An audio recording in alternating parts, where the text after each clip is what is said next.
4 বছর অতিক্রান্ত আগামী 26শে জুলাই অনুষ্ঠিত হতে যাচ্ছে কোচবিহার জেলা ব্যবসায়ী সমিতি নির্বাচন। শুক্রবার কোচবিহার জেলা ব্যবসায়ী সমিতির কার্যালয়ে সাংবাদিক বৈঠক করে জানালেন কোচবিহার জেলা ব্যবসায়ী সমিতির সাধারণ সম্পাদক সুরজ কুমার ঘোষ।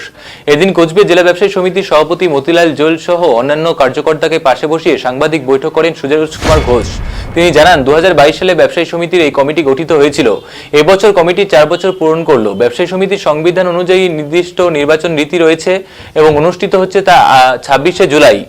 এই নির্বাচন কমিশনের ভূমিকা পালন করবে কোচবিহার শহরের বিশিষ্ট ব্যবসায়ী কিরণ শঙ্কর পাশোয়াল এবং নির্বাচন আধিকারিকের বিশেষ ভূমিকায় থাকবেন বিশিষ্ট আইনজীবী শিবেন্দ্রনাথ রায়।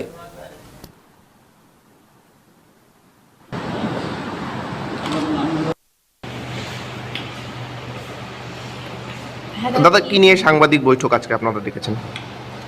কোচবিহার জেলা ব্যবসায়ী সমিতির পক্ষ থেকে এখানে উপস্থিত কোচবিহার জেলা ব্যবসায়ী সমিতির সভাপতি শ্রী মতিলাল জৈল মহাশয়, আমাদের সহ সম্পাদক কবির শাহ, রাজেশ মাহাতো, চানমোহন সাহা, অঙ্কেশ দা, ভাস্কর দা, সবাই আমরা আজকে এখানে আপনাদেরকে এখানে আসার যেটা মূল কারণ সেটা হলো কোচবিহার জেলা ব্যবসায়ী সমিতি গত 2022 এই কমিটি ফর্ম হয়েছিল। আজকে 4 বছর অতিক্রান্ত করে আসার পর আমরা আমাদের জেলা ব্যবসায়ী সমিতির নিয়ম অনুসারে জেলা ব্যবসায়ী সমিতির সংবিধানকে মান্যতা দিয়ে আগামী 26শে জুলাই কোচবিহার জেলা ব্যবসায়ী সমিতির নতুন কার্যকারী কমিটির যে নির্বাচন সেটা ঘোষণা করতে যাচ্ছে।